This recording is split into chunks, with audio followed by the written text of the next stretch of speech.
Assalamualaikum warahmatullahi wabarakatuh. Apa kabar? Mudah-mudahan dalam keadaan baik ya.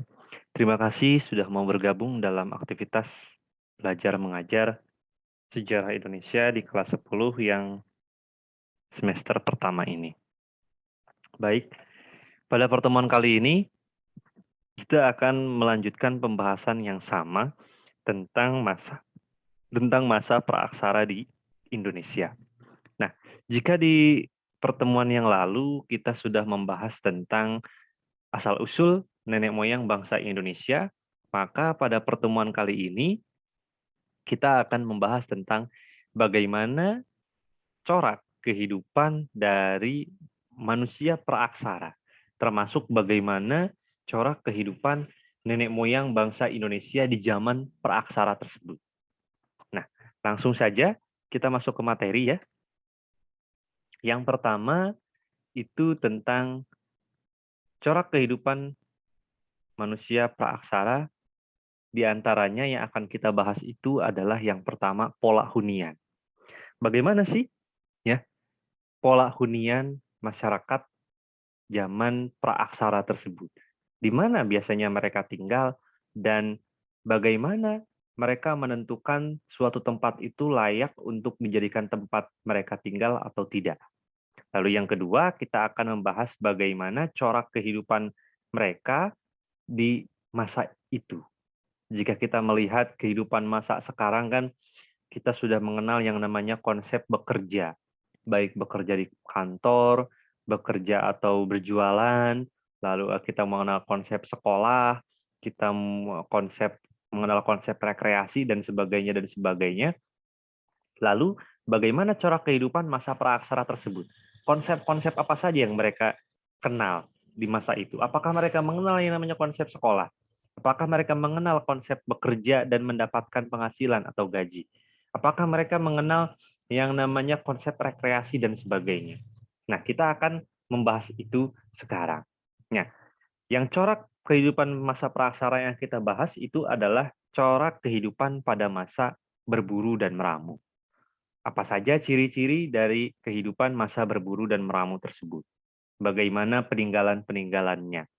Apa saja yang mereka lakukan atau apa saja aktivitas kehidupan yang mereka lakukan ketika masa berburu dan meramu tersebut? Lalu ada masa bercocok tanam dan berternak. Apa yang mereka lakukan atau kehidupan seperti apa yang mereka lakukan pada masa bercocok tanam dan berternak? Peralatan apa yang mereka gunakan?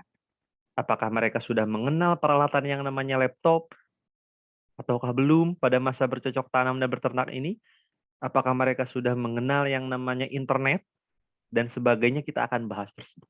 Ya, bagaimana mereka atau corak kehidupan mereka di masa bercocok tanam dan berternak. Sedangkan yang terakhir itu adalah masa perundagian atau kemahiran teknik. Nah, langsung saja kita bahas sub materi yang pertama yaitu tentang pola hunian. Nah, pola hunian. Jika kita membahas tentang masa praaksara, dalam hal ini masalah pola hunian mereka, yang tadi disinggung di awal, bagaimana mereka menentukan tempat yang layak untuk mereka tinggali. Ya, apakah tempat tersebut bisa mereka gunakan untuk bertempat tinggal ataukah tidak, maka kita harus menggunakan cara berpikir masyarakat praaksara pada masa itu. Nah, dua karakteristik hunian manusia praaksara pada zaman tersebut, itu ada dua karakteristik besar.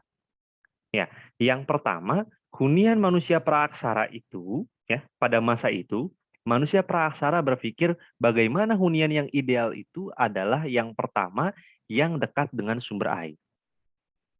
Jadi, nenek moyang manusia di zaman praaksara itu untuk menentukan, ya, untuk memilih lokasi yang tepat sebagai tempat mereka tinggal itu, maka harus memenuhi karakteristik yang pertama, yaitu dekat dengan sumber air. Ini pokok ya. Jadi mereka mencari tempat yang pas untuk mereka jadikan sebagai hunian atau tempat tinggal, pasti yang mereka cari adalah daerah yang dekat dengan sumber air. Mengapa demikian? Kenapa manusia praaksara harus memilih tempat tinggal yang dekat aksesnya dengan sumber air tersebut. Ya, yang pertama itu adalah karena sifat air tersebut. Air ini merupakan kebutuhan pokok. Ya, sudah kita pahamilah bersama-sama bagaimana pentingnya air dalam kehidupan kita. Ya, bisa kita lihat bahwa lebih dari 70% ya penyusun tubuh manusia itu adalah air. Sehingga air ini adalah sumber kehidupan. Air adalah sumber kebutuhan pokok. Kebutuhan yang paling utama dalam hidup itu adalah air salah satunya. Nah, yang kedua, kenapa mereka harus memilih hunian harus dekat dengan sumber air? Ini karena air ya, air itu mengundang kehadiran dari makhluk hidup. Nah, mengundang kehadiran dari makhluk hidup itu apa? Nah, manusia praaksara pada masa tersebut itu memenuhi kebutuhan hidupnya, dalam hal ini makan, itu bergantung dengan atau bergantung terhadap makhluk hidup yang lainnya. Misalkan terhadap hewan-hewan buruan. Nah, hewan-hewan buruan yang menjadi target makanan sehari-hari dari masyarakat praaksara ini sama seperti manusia. Samanya di mana? Sama-sama membutuhkan air dalam kehidupannya.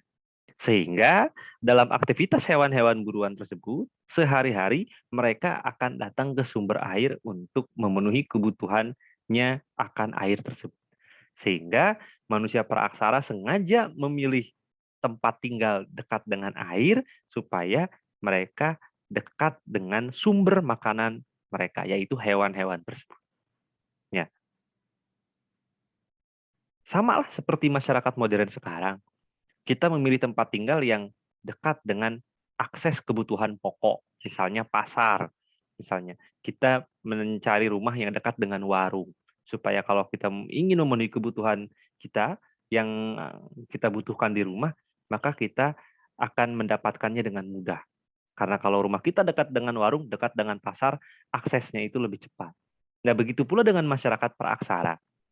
Jadi mereka sengaja dekat dengan sumber air tempat tinggalnya karena sumber air itu mengundang kehadiran hewan-hewan buruan yang menjadi target mereka. Sehingga mereka tidak perlu susah payah mencari hewan-hewan buruan ke sana ke sini, tapi mereka cukup menunggu di sumber air tersebut karena hewan-hewan buruan mereka itu akan datang setiap hari ke sumber air tersebut dan mereka lebih mudah untuk menangkapnya.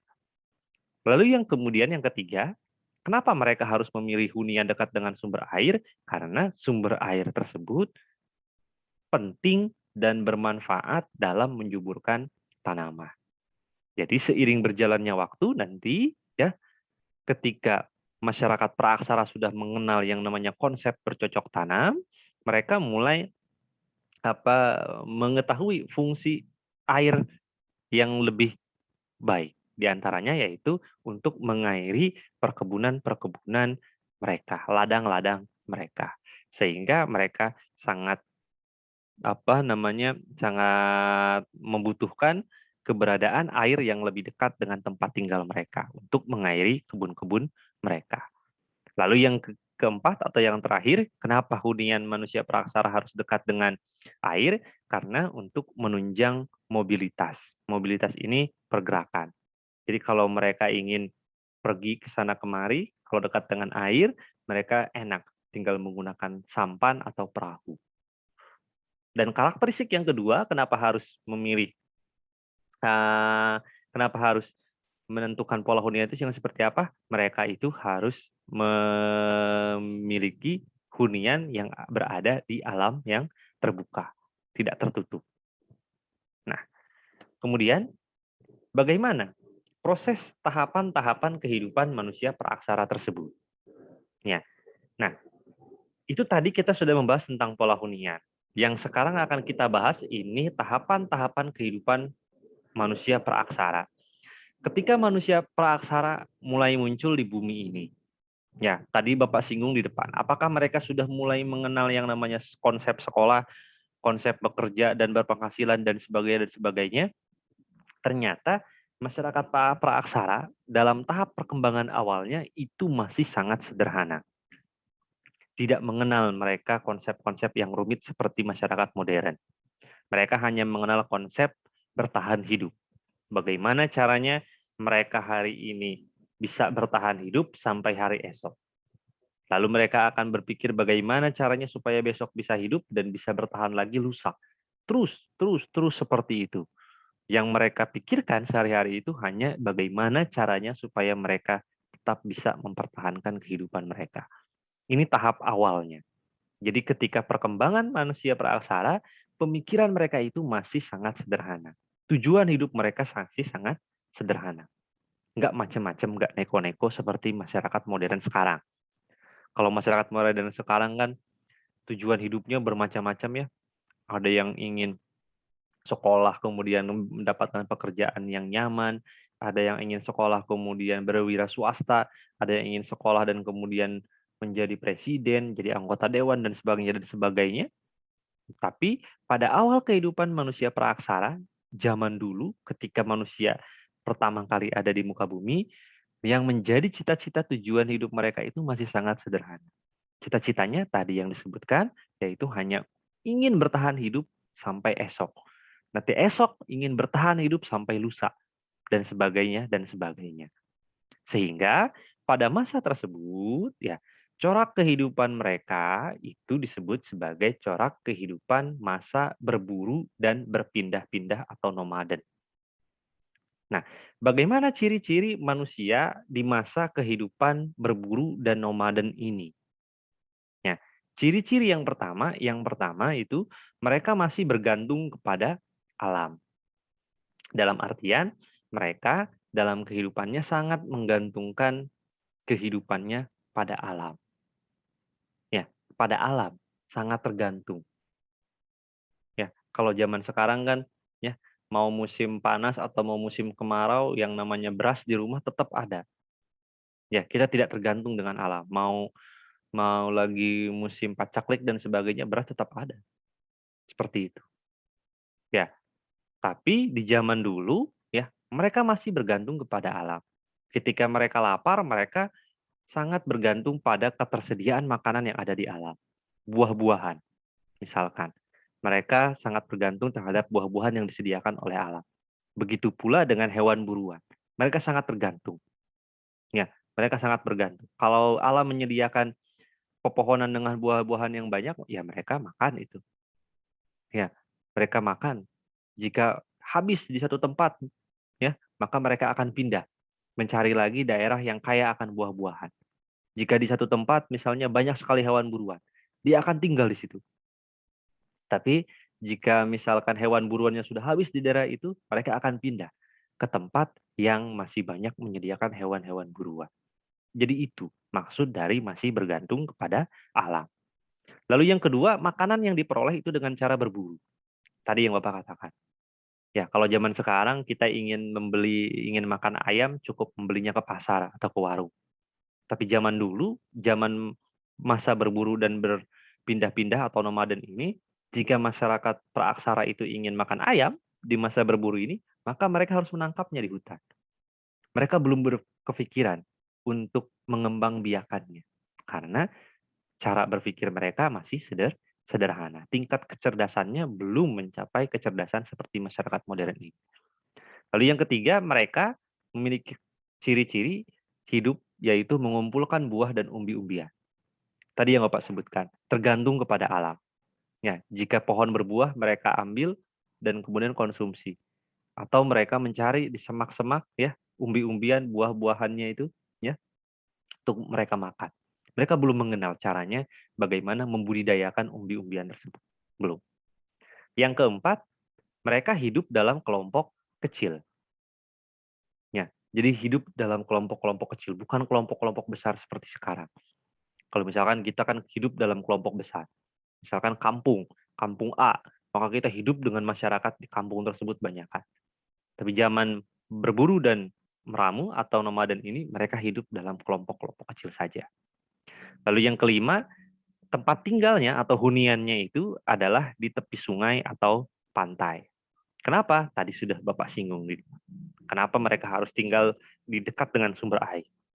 Yang keenam, Alat-alat kebutuhan mereka dibuat dari batu yang belum dihaluskan, atau sering juga disebut masa Paleolitikum dan Mesolitikum.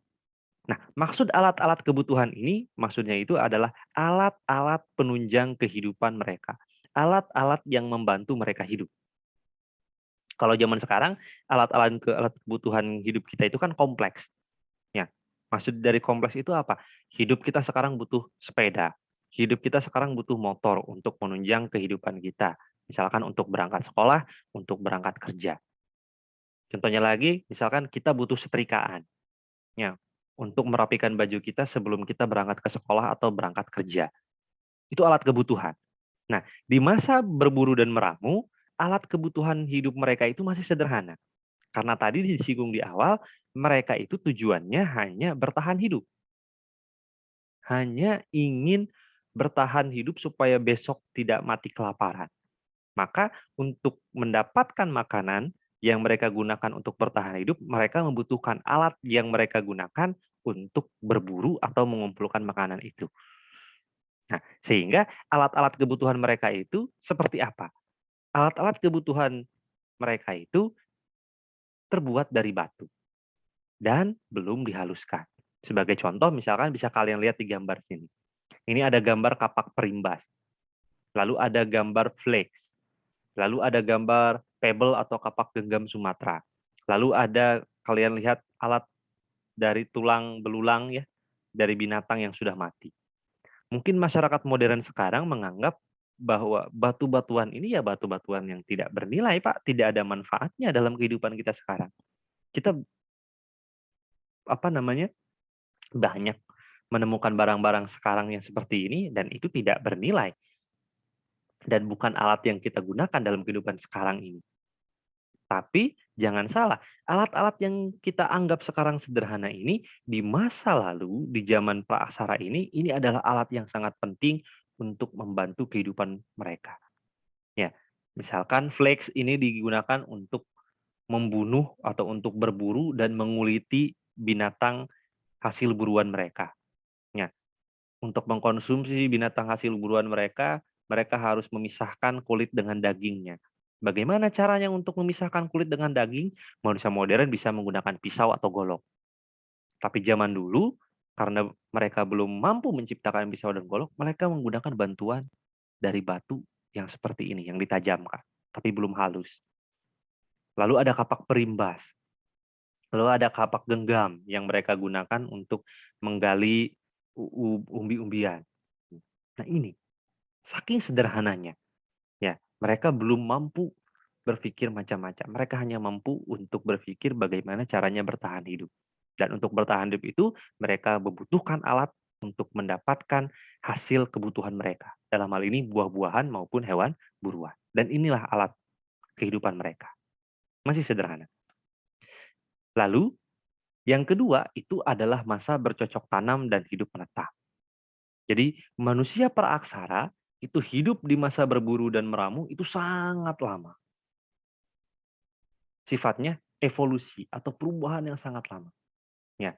Jadi mereka hidup zaman berburu dan meramu terus-menerus secara generasi-generasi, setiap generasi-generasi hidup secara seperti itu berburu dan meramu, tapi lama-kelamaan akhirnya mereka mulai berpikir, otaknya mulai berpikir, kecerdasannya mulai berkembang. Sehingga mereka mulai merasa lelah jika harus berburu, ya, jika mereka harus mengumpulkan makanan, jika mereka harus berpindah-pindah tempat tinggal mengikuti ketersediaan makanan, ya. Misalkan jika musim apa, misalnya buah-buahan mereka harus ke dalam hutan, atau mereka harus pindah jika hewan buruan mereka pun pindah, harus mengikuti kemana-mana, capek. Akhirnya mereka mulai mengembangkan pola hidup menetap.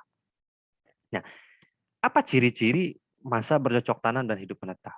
Yang pertama, mereka mulai memiliki kemampuan bercocok tanam dan berternak. Ya, jadi mereka ya sudah mulai mengembangkan bagaimana caranya supaya umbi-umbian ini mereka mereka budidayakan, mereka tanam. Mereka tidak perlu jauh-jauh masuk ke dalam hutan untuk mencari umbi lagi. Cukup mereka ambil umbinya dan kemudian mereka bibitkan dan kemudian mereka coba tanam di sekitar rumah mereka. kemudian mereka rawat, mereka siram dengan air. Lalu pun demikian dengan hewan-hewan buruan. Mereka berusaha untuk menangkap hewan buruan tersebut hidup-hidup. Kemudian mereka tangkap dan buatkan kandang dan mereka pelihara. Akhirnya mereka bisa berternak seperti itu. Nah, tentu perubahan kehidupan dari berburu, ya, tadi berburu sampai bercocok tanam dan berternak ini membutuhkan proses yang panjang. Tapi di masa bercocok tanam dan hidup menetap ini, mereka sudah mulai meninggalkan pola hidup mencari makanan atau tergantung kepada alam. Mereka sudah mulai mengenal yang namanya bercocok tanam, nanam-nanam, dan mulai mengenal yang namanya berternak. Ya, tidak lagi berburu ke dalam hutan. Cukup mereka berternak. Lalu ciri yang kedua adalah mereka sudah tinggal menetap. Kenapa harus menetap? Karena mereka harus memelihara tanaman-tanaman yang mereka tanam di kebun-kebun mereka. Jika mereka tinggalkan, maka tanaman tersebut akan mati dan tidak berkembang. Sehingga mereka harus menetap, tinggal di dekat ladang atau kebun itu, dan merawatnya setiap hari. Pun pula dengan ternak mereka. Hewan-hewan yang sudah mereka tangkap dan akan mereka kembang biakan itu tidak bisa mereka tinggalkan. Melainkan harus mereka pelihara, mereka urus. Sehingga mereka harus bertempat tinggal menetap, tidak pindah-pindah lagi. Dan yang ketiga, hasil kebudayaannya ini sudah halus dan sempurna atau neolitikum. Dalam artian, alat untuk pemenuhan kebutuhan hidupnya itu bukan lagi sederhana seperti yang tadi berupa batu-batu yang ditajamkan. Melainkan mereka sudah menggunakan batu yang lebih dihaluskan. Dalam artian, pada masa ini mereka sudah mulai mengenal yang namanya seni. Jadi alat-alat kehidupan itu bukan hanya berdasarkan fungsinya saja. Jika kita perhatikan kan di sini ya, flex misalnya nih, yang penting tajam saja. Yang penting tajam bisa digunakan untuk menguliti kulit hewan buruan. Nggak peduli dengan estetika atau seni.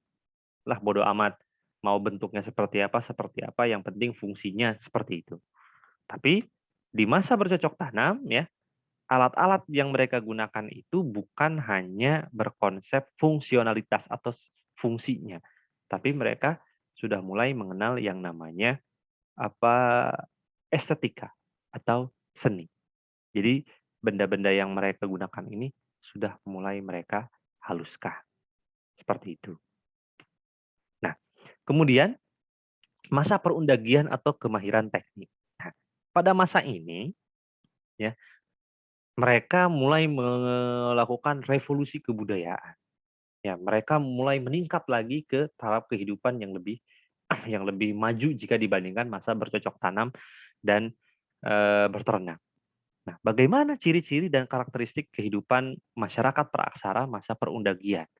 Nah, ini yang akan Bapak minta kepada kalian untuk kalian cari. Ya, silahkan kalian eksplorasi, kalian cari bagaimana ciri-ciri kehidupan manusia praaksara pada masa perundagian. Nah, kalian buat, kalian tulis ya di buku catatan kalian, nanti kita akan bahas itu. Baik ya, mungkin itu pembahasan secara singkat dari Bapak. Kurang lebihnya mohon maaf. Jika kalian merasa masih kurang, silahkan kalian tanya kepada Bapak, atau boleh kalian eksplorasi lebih jauh dari sumber-sumber yang lain. Terima kasih, mudah-mudahan bisa dipahami pembahasan dan penjabaran dari Bapak ini. Kurang lebihnya mohon maaf. Wallahul muwaffiq ila aqwamit thoriq. Assalamualaikum warahmatullahi wabarakatuh.